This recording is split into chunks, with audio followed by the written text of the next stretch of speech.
Buenas tardes, estimados estudiantes. Bienvenidos a esta clase, a esta exposición de filosofía, de filosofía básica. Hoy vamos a hablar de uno de los principios fundamentales de la filosofía que conlleva la transición del mito al logos. Un tema pues muy recurrente y pues indispensable a la hora de tratar de sumergirnos en lo que con lo que conlleva en lo que conlleva la filosofía, a la construcción del pensamiento, a comprender las posibilidades de construcción racional, pero también aspectos históricos muy importantes que estuvieron y que están fuertemente vinculados al mito, ¿no? Em, entonces lo que deseo hacer el día de hoy es un poco explicar esa transición que existe entre estos dos conceptos, entre el mito y el logos. Inicialmente pues brindarles una explicación a cada uno de ellos, al menos superficialmente, en lo que conlleva cada uno de estos conceptos, para tratar de comprender un poco esta transición, este, este paso histórico que da la filosofía y que pues aunque se presentó en época muy temprana de la construcción del pensamiento, me refiero a lo que ocurre en la Jonia Menor con los pensadores presocráticos, bueno, también es importante señalar que, pues que no es una discusión superada, muy por el contrario, es absolutamente vigente.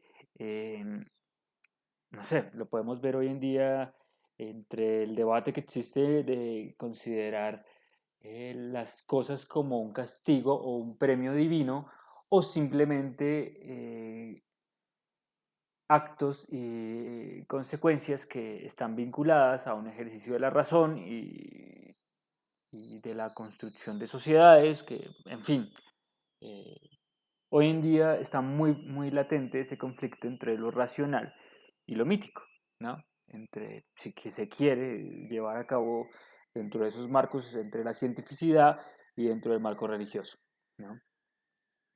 Es un conflicto que aún pervive, pero que tuvo su aparición, al menos en el escenario de la discusión, en la época presocrática. Y como les decía, pues lo prudente, en principio, es señalar cada una de las definiciones que corresponde pues al mito y al logos, que podemos comprender por una palabra que ha atravesado fuertemente nuestras vidas, como la palabra mito. em, y digo fuertemente, no sé, pienso en las personas creyentes, indiscutiblemente hay un apego o hay una entrega importante a los mitos, ¿no? Dentro del marco religioso. Respetable, cada quien dirige su vida espiritual como considere prudente, pero el punto es que ahí en ese escenario de la creencia religiosa, pues observamos muy latente cómo se materializa el mito en la vida de las personas, ¿no? Pero bueno, sigo describiendo más características del mito que definiéndolo propiamente. Eh, no sé, decía que quería buscar definiciones muy someras. Por ejemplo, se entiende el mito como una historia fabulosa, regularmente de tradición oral, que explica por medio de la narración las acciones de seres que encarnan de forma simbólica fuerzas de la naturaleza, aspectos de la condición humana, etcétera. Se aplica especialmente a la que narra las acciones de los dioses o héroes de la antigüedad. Esto es, bueno, es una descripción muy somera, decía, pero con bastantes cosas para analizar. Es decir, el mito eh, conlleva a fuertes explicaciones de nuestros principios, de de nuestros infortunios, de nuestras proezas, de nuestros logros, en fin, cuando hablamos de historias que están marcadas por la aparición de los dioses, entonces es indiscutible que no podemos negar que nos están hablando de creación, de orígenes, de castigos, de salvación, etcétera, etcétera, ¿no? Eh, y a través del artificio de la literatura, el mito cumplió con esa tarea tan importante. la de tratar de explicarnos nuestra procedencia y nuestro porvenir. La construcción de los mitos, no sé, por ejemplo, señalar los fuertes condicionamientos que conllevaban el mito en ciertas sociedades, en ciertos momentos históricos, y qué fuertes implicaciones llevaron a un grupo de sociedad determinada. Hablemos de nuestro continente, el continente americano. Para, para los tiempos de la conquista, las creencias religiosas eran obviamente algo muy, muy, muy fuerte en la época, eh, puesto que estábamos en una transición hacia el Renacimiento que, aunque había reclamado el antropocentrismo, no había abandonado el pensamiento religioso, que seguía siendo fuente inagotable de credibilidad, de salvación, de modelo de sociedad, de modelo de conducta, en fin, la Iglesia Católica imperaba completamente, ¿no? Eh, Así pues, en esa transición del siglo XV y del siglo XVI, tenemos figuras importantes como el Papa Alejandro VI, quien va a manifestar que en este famoso destierro del Edén, ¿no? No solo había sido desterrada esta pareja de Adán y Eva, sino que también otro protagonista muy importante de esta historia también había sido desterrado, eh, y hace relación a la serpiente. Con tal casualidad que la serpiente, según el Papa y su historia, había caído en América. El asunto es que la llegada de la serpiente a América, según esta historia, trajo consigo que los indios adoraron a la serpiente. Por tanto, todas las cosas que habían sido dadas en esta tierra estaban demonizadas, estaban contagiadas por el ámbito, por el suspiro del demonio, por la hechura del demonio, porque la serpiente había sido un elemento de adoración en América. Por tal motivo era necesaria la misión cristiana para rescatar las posesiones, particularmente el oro, y cristianizarlo en Europa, más cercana a la Tierra Santa, que ya una tierra bendecida, un centro del mundo católico. Entonces, bajo ese pensamiento del mitos, hubo un convencimiento general por parte de las comitivas europeas que transitaron hacia el continente americano y a través del ejercicio de la violencia y la invasión, pues robaron cantidades de oro inimaginables, ejerciendo un, un, un espacio de violencia total, y de aculturación en términos de la pérdida de la vida prehispánica casi en su totalidad. Y bueno, el caso es que producto de este mito, ¿no? Hubo un convencimiento muy fuerte de llevar el oro y de generar toda esta violencia, que en términos de repercusiones históricas estamos hablando de una de las masacres más grandes de la historia de la humanidad. Me refiero a la conquista española o la conquista europea en América hacia el siglo XV y XVI, ¿no? Con el posterior ejercicio de la colonia. Es decir, el mito realmente tiene una fuerza impresionante.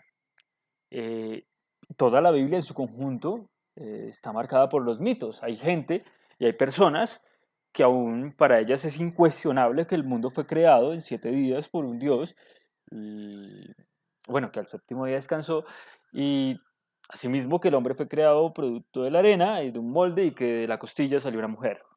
Eso va a ser incuestionable para muchas personas, va a ser irrefutable porque es una verdad absoluta. Y creo que es el asunto un poco peligroso con el mito, ¿no? Que vende verdades sin explicación, pero verdades. Y bueno, como diría por ahí un cantante, la única verdad es que no hay una sola verdad. Pero bueno, ese es el punto de la construcción del mito y de su fortaleza, que a veces se menosprecia, pero sin lugar a dudas tiene unos alcances en términos de aplicación en la sociedad pues muy altos, ¿no? Bueno, es un poco por hablar del mito, por definirlo conceptualmente, por entender un poco sus implicaciones históricas. Ahora hablemos un poco del logos. ¿Qué significa esto del logos? Bueno, el logos es una palabra de origen griego, ¿no?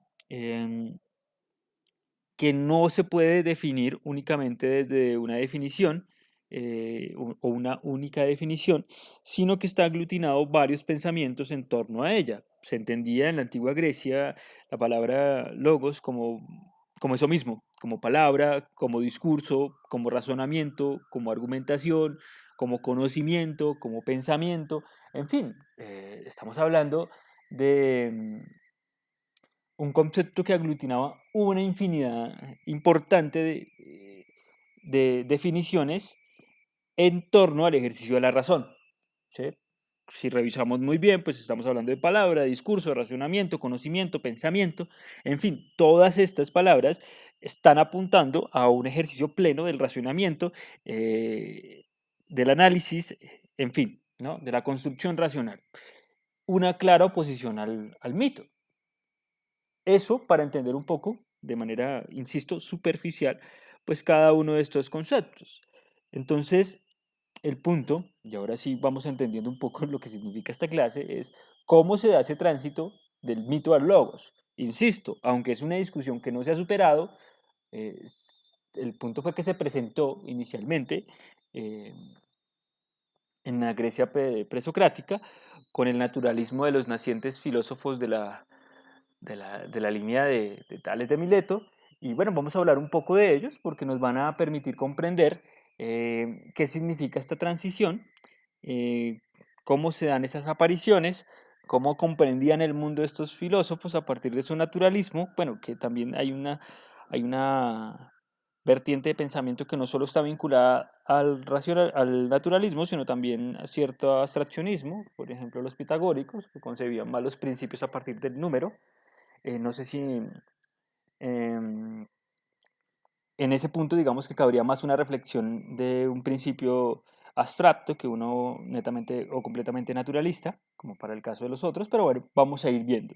Ya planteada como la definición de los conceptos, entonces lo que significa la construcción de este pensamiento, cómo nace esto, con figuras pues de altísimo renombre para la filosofía, para la historia de la filosofía, y, y eso nos permitirá ir comprendiendo un poco la naturaleza de las definiciones en torno al mito del logos. Entonces hablemos un poco del señor Tales de Mileto. Tales de Mileto, considerado uno de los padres de la filosofía moderna, o perdón, de la filosofía en la antigüedad, en la Grecia antigua, específicamente más en la Jonia Menor, eh, lo que corresponde hoy a la actual Turquía. Eh, Tales de Mileto pues nace en el 624 al 562 a.C. También es conocido como uno de los siete grandes, ¿no? de la filosofía, los siete sabios. Em, bueno, con Tales de Mileto hay una cosa muy interesante y es que va a fundamentar em,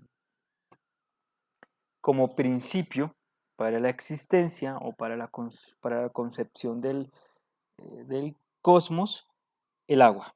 Ese va a ser eh, el, el principio base y fundamental para Tales de Mileto en torno a la construcción del cosmos.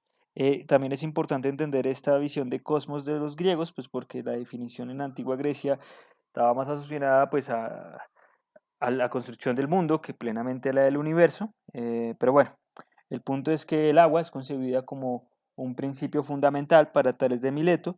Eh, Hay algo muy interesante con Tales de Mileto y es que estamos acudiendo en principio a un pensador que basa sus reflexiones a partir de su experiencia de vida, producto de que su padre era pues un comerciante que tenía visitas constantes al antiguo Egipto y producto de ese comercio y de la lectura de los astros que brindaba el oficio de su padre, pues se fue familiarizando Tales de Mileto con la lectura del cielo, de los astros. Asimismo, en Egipto tuvo la oportunidad de compartir conocimiento con otras vertientes de pensamiento que allí se gestaban.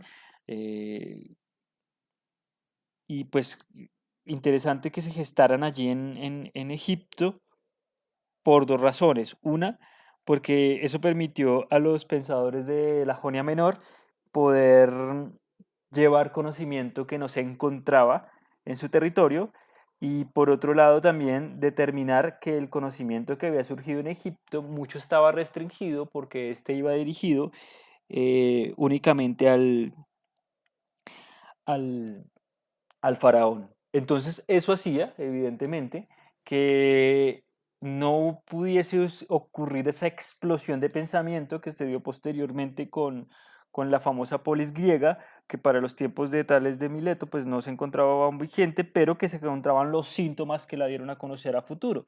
Es decir, en la Jonia Menor respiraba una mejor diversificación del pensamiento que hizo que se pudieran generar estas escuelas en la Jonia Menor y de una u otra manera poder difundir las posturas filosóficas que los señores de esta época pensaban, ¿no? Entonces, de Tales de Mileto diremos, seguiremos agregando a su historia, pues hijo de un comerciante, un hombre que tenía conocimiento de los astros, se habla también de su capacidad para predecir un eclipse, también de sus estrategias militares.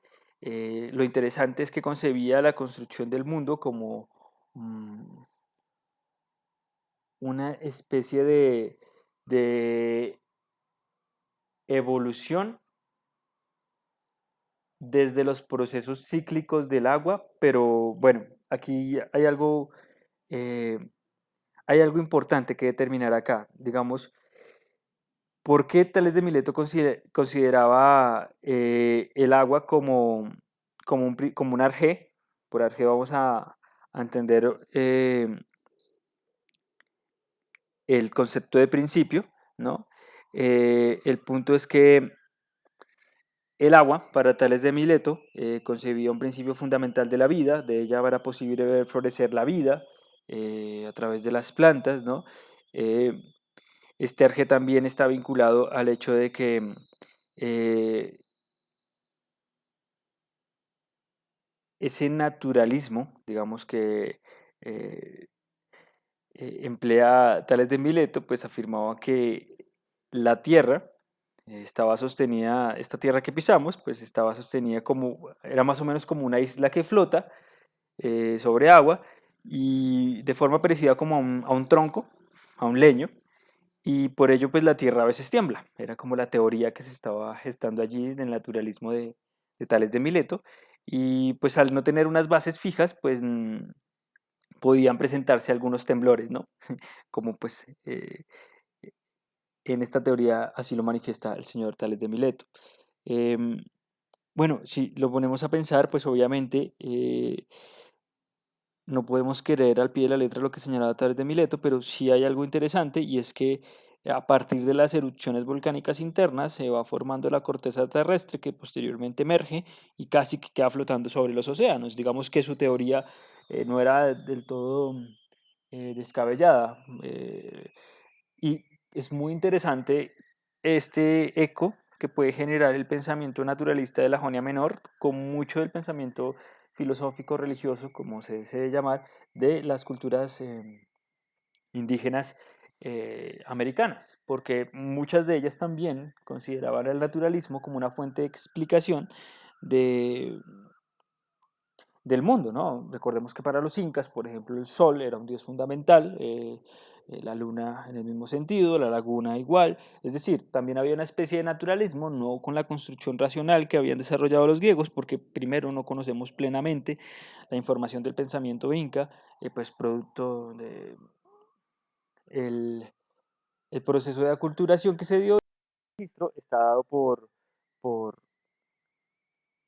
la crónica española, ¿no? Pero volviendo a Tales de Mileto, entonces señalamos como principio, como arjé en su construcción filosófica, el agua, el producto que de esta emerge la tierra y flota sobre esta gran cantidad de agua. Pues, de hecho, si nos ponemos a analizar, pues no está tan eh, desacertado en términos de que pues, la corteza terrestre emerge de las aguas, ¿no?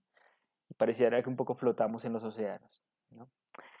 Bueno, y entonces de esta manera, pues así Tales de Mileto se convierte en un gran iniciador eh, de este pensamiento racional sobre el cosmos y con ello pues gana uno de los grandes epítetos para la historia que es considerado pues como uno de los principales filósofos o uno de los primeros filósofos de la historia occidental eh, que nace pues en la Jonia Menor. Vamos a conocer de él a partir de las versiones de Aristóteles en su metafísica. em, y lo que mencionábamos es reconocido como uno de los siete sabios de Grecia el sabio astrónomo, producto de su lectura plena del cielo, de sus proezas con las mediciones de la Tierra, que también fueron acertadas. En fin, fueron muchos los pasos de conocimiento que se transitaron con el señor Tales de Mileto. eh, y aparentemente fue también maestro pues, de otro gran pensador que fue Pitágoras, del cual ya hablaremos en su momento. Eh, y bueno, eso permitió pues que estuviéramos ahora frente a una de las figuras más importantes eh, de, de la época en su momento. Y bueno, eh, esa es un poco. Su vida pues también está más marcada ya casi que por ser una leyenda que alguien, que un personaje que de verdad hubiese existido. Bueno, nos pasa con grandes figuras de la filosofía y de la historia, ¿no? Por ejemplo, el hecho de saber si Sócrates realmente existió o, o simplemente es una figura literaria, ¿no? Bueno, entonces esto para hablar un poco del Pitágoras, ahora centrándonos en otro de sus discípulos, perdón, del señor Tales de Mileto, ahora para centrarnos en otro de sus importantes discípulos, hablaremos del señor Anaxágoras, otro de los grandes pensadores de la escuela jónica, eh, y bueno, también otro de los considerados presocráticos. El punto de vista para para Anaxágoras también está marcado como desde un principio naturalista en torno, perdón, desde, desde su arjé está construido a partir de las... Bueno, entonces Anaxágoras sin lugar a dudas está escrito como uno de los grandes filósofos también de la antigüedad. Su principio fundamental era la pluralidad de los elementos materiales. em, Este filósofo griego nace en el 500 a.C., muere en el 428. eh, También tuvo frente a coincidencias de pensamiento, frente a Empédocles y Demócrito, eh, digamos que se puede conocer como un representante del eclecticismo, en términos de que reúne eh, ese marco pluralista para conciliar sus tesis filosóficas. Em, Entonces, en ese sentido, diremos que Anaxágoras postuló como arjé o principio em, la pluralidad de partículas. ¿Cómo que explicó este arjé de Anaxágoras que resulta un poco extraño de comprender? Él lo denominó el nous o inteligencia ordenadora como ese elemento que está allí manejando todos los hilos de los elementos pluralistas para que eh, puedan constituir y, y puedan ser observables a partir del mundo físico, ¿no? Em, Además, pues señalaremos que sus principios materialistas estaban vinculados especialmente al sol eh, y también pues creo que su teoría eh, de la inteligencia ordenadora pues fue también algo muy interesante porque para Anaxágoras pareciera que siempre hay hay alguien detrás del telón, ¿no? Ordenando todos los elementos que convergen en el cosmos. Ese es un poco lo que ocurre con Anaxágoras, entonces parte de lo físico y lo natural, un poco ocurriendo para incurrir un poco en un principio más eh, abstracto, ¿no? O metafísico, eh, pero lo concreto, entonces eh, señalaremos que aunque era un principio importante el Sol para Anaxágoras, este Sol pues no era plenamente un dios, sino pues una masa de fuego incandescente. Y bueno, eso es muy interesante porque para Anaxágoras su afirmación decía, y el Sol era más grande que la península del Peloponeso. Obviamente pues la visión astronómica de la antigua Grecia era otra. Y bueno, pues, fue como un poco estos principios de tratar de magnificar o comprender las limitaciones de los tamaños de estos astros, ¿no? que servían como fuente de inspiración para la filosofía naturalista de estos pensadores. Eh, a ver, y además pues señalar que el pensamiento de Anaxágoras, dentro pues de esta época de la Jonia Menor, eh, este Arjé, pues tenía como una, o va a contagiar un poco a las teorías también de Anaximandro. Anaximandro va a encontrar como en Anaxágoras y en Tales de Mileto lo que desea, en términos de que ambos le prestan para determinar. Es un concepto que ya hablaremos, que es el apeirón de Anaximandro, pero bueno, por un punto, entonces, para resumir un poco el pensamiento de Anaxágoras, diremos que parte de elementos materialistas y dentro de esa pluralidad comprende que hay una inteligencia, un nous, una inteligencia ordenadora, eh, y esa inteligencia ordenadora es la que permite pues la construcción eh, de la visibilidad del mundo, de la permanencia ordenada de, de las cosas en él, ¿no? Eh, y eso es lo que, digamos, ese es otro concepto que importante que va a introducir el señor Anaxágoras, que tiene que ver con la homeomería, ¿no? Eh, como toda parte elemental que está integrada a un conjunto o a otras partes que la conforman y, y se forman como una serie de elementos indivisibles de la materia, ¿no? Un poco pensando como siempre hay un principio ordenador, ¿no? Y hay un enlace entre ellos. ¿Mm? Y bueno, un poco para mencionar al señor aquí presente. Eh, Ahora, bueno, tenemos que hablar también de Anaxímenes. Anaxímenes nos va a hablar de algo muy interesante, retomando un poco la línea de Tales de Mileto. Va a acudir al aire como un arjé, como su arjé, como eh, también es de la escuela de Mileto, ¿no? Este arjé, este principio de Anaxímenes, filósofo pues que nace en el 585 al 524 antes de Cristo. ¿Qué podemos decir de Anaxímenes, además de por qué está vinculado a Tales de Mileto? Bueno, pues porque en esencia y en resumen lo que va a plantear Anaxímenes es que lo que dice Tales de Mileto es cierto, pero el aire está antes que el agua. Entonces, en ese sentido, cobra prioridad para Anaxímenes comprender el aire como un principio, puesto que todas las cosas parten del aire y terminan en el aire, ¿no? Entonces comprender un poco eh, esos procesos de condensación, ¿no?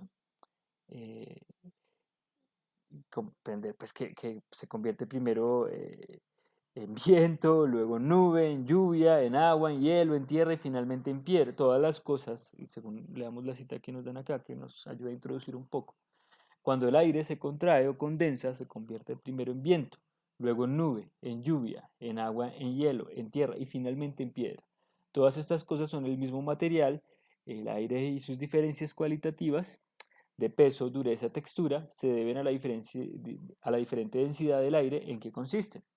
Eh, entonces, digamos que con ello Anaxímenes retoma la línea naturalista de Tales de Mileto, solo que antecede un poco los procesos de formación en ese naturalismo y para encontrar como un antecedente Anaxímenes nos va a llevar a hablar del aire, ¿no? Como principio, como antecesor del agua, eh, y va a introducir pues dos conceptos muy interesantes en términos de esta filosofía, conducen a algo llamado la rarefacción y la condensación. La rarefacción, generadora de fuego, mientras que la condensación, productora del viento, las nubes, el agua, la tierra y las piedras, y a partir de estas sustancias se crean el resto de las cosas. Entonces el ejercicio de la rarefacción y la condensación posibilitan, ¿no? La construcción del mundo. la armonía plena de los cuerpos que giran en torno, ¿no? Esos son los conceptos fundamentales en este marco introductorio filosófico que estamos ofreciendo en torno al discurso del mito al logos, em, eh, en términos de lo que constituye el pensamiento de Anaxímenes, ¿no?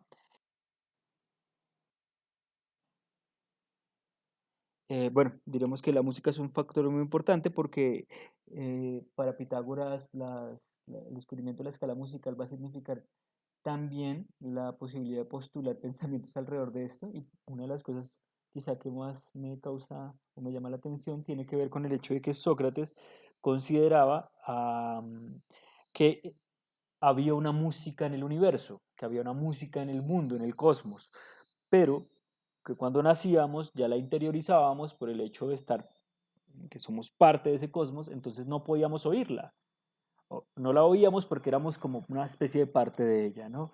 Entonces es un poco para hablar de los pensamientos de Pitágoras. Entonces, que mientras en la Jonia, por un lado, los desarrollos filosóficos se estaban dando a través de Tales de Mileto, de Anaxímenes, de Anaxágoras, por otro lado, Pitágoras, desde Samos, estaba postulando para la matemática, para la filosofía, dentro de un marco un poco más metafísico, más abstracto, pero con aportes indiscutibles.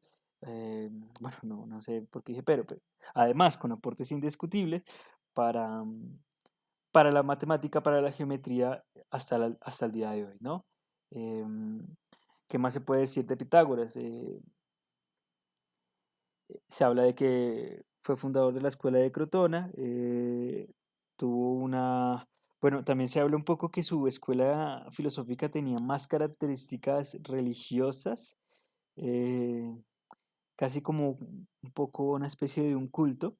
Bueno, pero estas son cosas que hoy en día no tenemos como cómo comprobarlas plenamente, y es mucho lo que se habla de Pitágoras. Insisto, son figuras de una gran antigüedad, por lo tanto siempre van a estar marcadas em,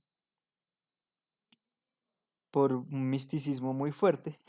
Entonces, eso es lo que podemos decir de Pitágoras, uno de los filósofos más importantes de la antigua Grecia, producto de la región de Samos, lo que ella hablaba de la diversificación del pensamiento, que por un lado Mileto producía las posturas naturalistas pues ya tan avanzadas que presentaba para su época, también desde el otro lado, desde Samos, estaban produciendo estas líneas de pensamiento, marcos más metafísicos y abstractos, pero con una gran producción para la matemática y para la geometría. Entonces, bueno, este también es una figura muy importante, Heráclito de Éfeso. Eh, Heráclito sigue siendo hasta el día de hoy una fuente inagotable de estudio. Muchas de las teorías naturalistas modernas guardan un eco, aunque sea incipiente, con los pensamientos que postuló en su momento el señor Heráclito. Y creo que con Heráclito es importante ya empezar a ahondar un poco en lo que significa esa transición del mito al logos, ¿no? Eh, para, para Heráclito, a partir de esos aforismos, y esta es otra cosa interesante que mencionar de Heráclito, Heráclito tiene una literatura que está marcada por algunos vestigios de sus aforismos que se conservan. De estos filósofos presocráticos no conservamos textos completos, apenas algunos fragmentos de aforismos, de frases, eh, o lo que nos ha dejado la tradición oral hasta el día de hoy. Em, el punto es que Heráclito constituye uno de los filósofos más importantes de esta línea presocrática, va a establecer como partida o como arjé fundamental el fuego, y también va a estar muy preocupado por discernir o por analizar este concepto del devenir, ¿no? Entender que todo fluye, que hay un constante cambio, que hay un conflicto, y que esa fuerza universal es la que se rige, ¿no? La que rige las cosas. Y en ese devenir, ese análisis del devenir le va a ayudar a comprender un poco a Heráclito, o nos puede llevar a comprender mejor las posturas que Heráclito presenta, ¿no? Eh, por analizar un poco las frases que tiene este filósofo, eh, nos permite comprender de qué está hablando su filosofía. Entonces, veamos un poco esto. Este filósofo afirmaba que todas las cosas son una, aunque diferentes y opuestas, se reúnen en una suprema unidad. Además del devenir de las cosas, Heráclito también habló de la relación entre opuestos. Y veamos cómo lo categoriza de esta manera Heráclito. Por un lado dice, de la paz nace la guerra y de la guerra nace la paz. Un poco este juego shakespeariano de los orígenes, donde se están confluyendo los juegos de palabras, ya tenía aparición con Heráclito, que sus aforismos nos generan a veces una dificultad en la intelección porque tienen una naturaleza pues un poco poética y eso dificulta una comprensión plena. Curiosamente, de las personas que estaban hablando de la transición del mito al logos. Eh, a la noche sigue el día y el día a la noche. Esto nos ayuda un poco a comprender esas dinámicas del devenir, del constante flujo, del constante conflicto entre la oscuridad, entre la luz, entre el cambio, ¿no? Eh, el verano al invierno, lo caliente se enfría y lo joven se hace viejo. Entonces entender un poco esos ciclos de, de vida en general. Recordemos una teoría actual muy importante, la teoría del Big Bang, que señala el señor Stephen Hawking, vinculada a la constante expansión del universo y contracción del mismo, como un caucho que se estira y que se contrae, ¿no? El mismo Stephen Hawking en la historia del tiempo va a acudir a Heráclito para señalar que el fuego, que esa gran explosión, ese Big Bang, fue un fuego pues que emergió, aumentó y posteriormente se contrajo. Es decir, hay un asiento o hay un eco entre las posturas de Heráclito y lo que hoy en día pues observamos en la ciencia moderna. Obviamente debemos entender la forma de construir, no sé si ciencia, pero sí pensamiento racional a partir de Heráclito, comprender que el mundo está en constante cambio. Hay una frase absolutamente célebre de Heráclito y es que un hombre nunca podrá bañarse dos veces en el mismo río. Esto se entiende eh, y también marcado hacia el devenir de la siguiente manera, pues un hombre no podría bañarse en el mismo río porque primero que todo el agua ya fluyó y es otra agua y segundo ya no sería el mismo hombre que ingresó la primera vez porque este ya tuvo contacto con el mundo, con las cosas en él o con su propio pensamiento y eso ya lo hizo un hombre diferente, aunque su esencia está allí cargada pero transformada, es decir, nunca se podría volver a bañar el mismo en esa misma agua. Por tanto, hay una confirmación del devenir y aquí ya vemos la presencia de cómo el ejercicio de la razón o del logos empieza a generar un combate más serio contra el mito. ¿Mm? Ya demostrar que las cosas se pueden especificar, racionalizar eh, y derrumbando un poco los cánones de verdades absolutas que la literatura del mito había ofrecido hasta esta época y bueno, que hasta hoy el día de hoy, como insisto, tienen un efecto muy fuerte. El punto es que con la línea de estos pensadores, pues ya empezamos a clarificar un poco cómo este ejercicio de la razón, de la construcción racional, eh, pues permite comprender de mejor manera eh, cómo se va dando esta pelea contra el mitos, cómo se va dando esta transición para comprender o para invitar a los siguientes pensadores a eh, hacer uso pleno de la facultad de la razón, ¿no? Posteriormente vamos a ver lo que va a surgir con la línea socrática, con el mismo Parménides, ¿no? Eh, que ya van a estar constantemente analizando el ser a partir de elementos como la moderación, como la construcción racional, como la ética, con el lado socrático, en el lado de los diálogos platónicos, incluso esbozando un modelo de sociedad a partir de su república, en fin, bueno, pero eso es un tema posterior. Lo concreto es que la base de esa futura manera de ver la filosofía va a tener como asiento pues, el pensamiento presocrático y Heráclito va a ser una de las figuras indiscutibles de ello a partir de la aparición del devenir, en esa misma sintonía, continuar con un naturalismo expresado a partir del fuego y con ello reforzar el pensamiento racional y así ir transitando hacia la evocación plena del logos para el ámbito filosófico, ¿no? Y bueno, eso es un poco lo que podemos argumentar alrededor del pensamiento de Heráclito y, y que constituye, como les decía, una de las figuras importantes de la antigua Grecia. Y para reforzar nuestra explicación, aquí tenemos pues el gráfico. Entonces, como les decía, su arjé, su principio va a ser el fuego, y esa transformación que les hablaba un poco de estas teorías modernas de la ciencia, entonces esa transformación de cambio, eh, esa, ese proceso de devenir, un poco en relación con la misma vida, cómo nacemos, nos envejecemos, cómo morimos, nos transformamos, como esos constantes cambios están ahí en el mundo, eh, y cómo dan validez al devenir, ¿no? A ese constante fluir de las cosas. Y bueno, las multiplicidad de explosiones que convergen en más fuego y como el fuego como un elemento puro, elemental de vida, ¿no? Entonces, esto para comprender, insisto, plenamente el arjé de Heráclito y ya. Empédocles.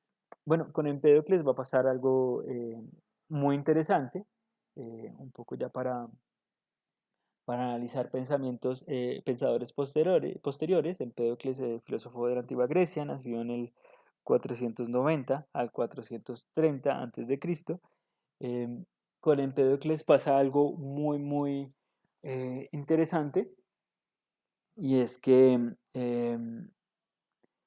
va a aglutinar diferentes formas de pensamiento, va a reclamar, va como que no va a rivalizar con eh, lo que pasa un poco con Tales de Mileto defendiendo el agua, con Anaxágoras defendiendo, Anaxímenes defendiendo el aire, qué sé yo. No, en este caso estamos viendo o Heráclito con el fuego. Lo que hace Empédocles es conciliar con todos estos conceptos, hacerlos un elemento constitutivo, articulatorio, es decir, como no es más importante el uno que el otro, sino que la armonía plena y el funcionamiento de estos cuatro es lo que va a permitir la armonización del mundo y la pervivencia de las cosas en él. Para Empédocles el conflicto se resuelve no reclamando uno por encima de otro, sino contemplando la articulación plena de los elementos bases de la constitución del cosmos, ¿no? Entendidos como tierra, agua, aire y fuego. Eso es lo que pues Empédocles va a desarrollar, y con ello pues Empédocles posibilita eh, un marco de filosofía ecléctico que reúne diferentes líneas de pensamiento y a su vez que va a contener la posibilidad de armonizar los conflictos que pudiesen haber suscitados dentro de la credibilidad de un pensamiento u otro con los pensadores anteriores a él, ¿no? Entonces, ya para esta época de Empédocles empieza la aparición también del pensamiento plenamente racional, dirigido al estudio del ser, a través de la línea socrática y platónica, ¿no?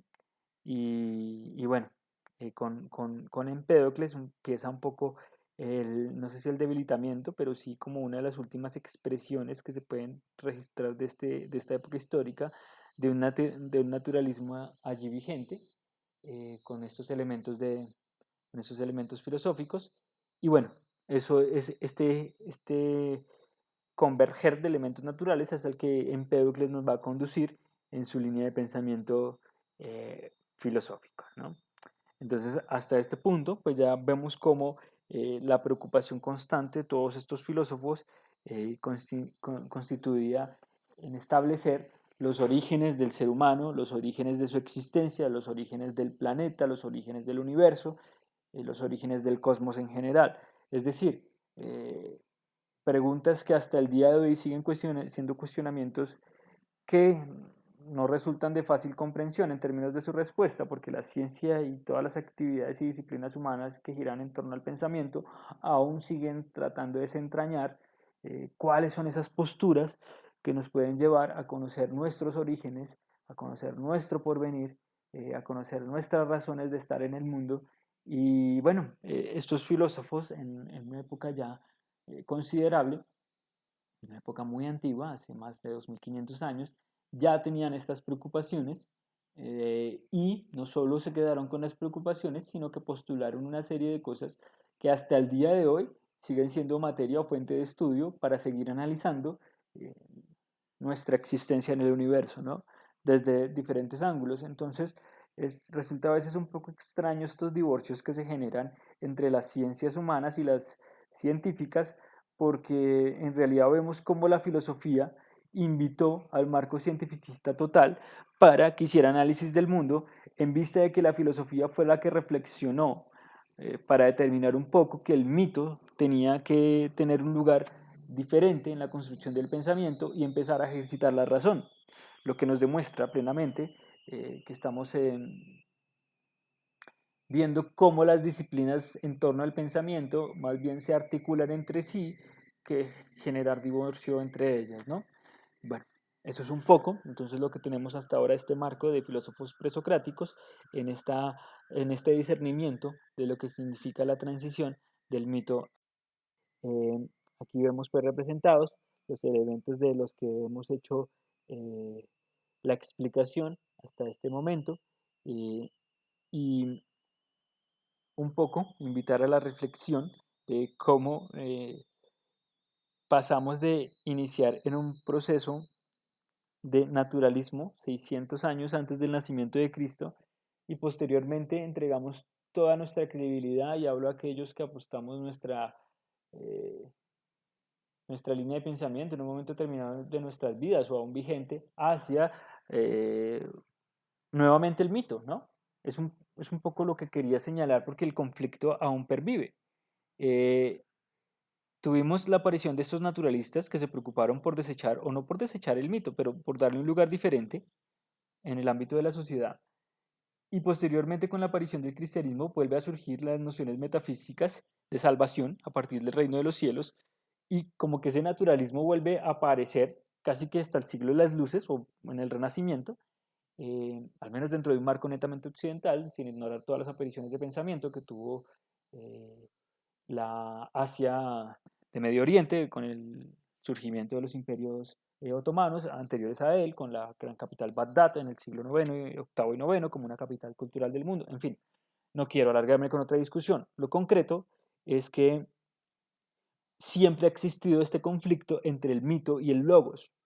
Lo interesante y lo que quiere dejar en evidencia esta clase es que esta discusión nace muy atrás y vale la pena comprender sus orígenes porque hasta hoy en día es una discusión vigente, ¿no?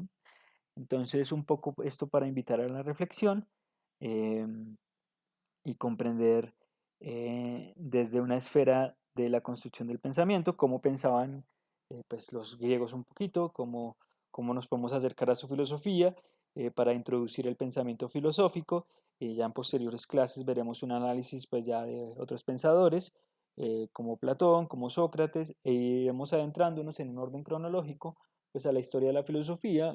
Como saben, es un ejercicio de filosofía básica, trato de explicar pues con el espacio que tengo a una velocidad prudente y que sea más ilustrativa. Ya si cada uno de ustedes quiere ahondar en estos pensadores, pues bueno, ahí está la invitación y la idea de esta clase pues es generarles curiosidad sobre esas nociones de pensamiento pues que se han dado en la historia y cómo hasta el día de hoy nos invitan a seguir pensando en nuestro mundo, a pensarnos en él, y creo que es una de las tareas más bellas que cumple la filosofía, y un poco también para desestimar esos divorcios que surgen alrededor del pensamiento humanista y pensamiento cientificista, cuando aquí vemos en plena evidencia cómo nacieron casi que de la mano, y lo que demuestra que debe haber una plena armonización de los dos para, pues para poder seguir proponiendo el pensamiento, ¿no?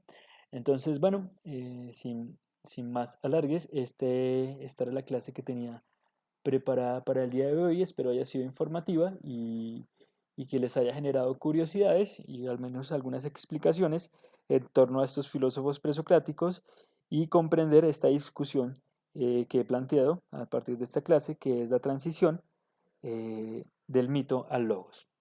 Así pues que, pues muchísimas gracias y bueno, que les haya servido mucho.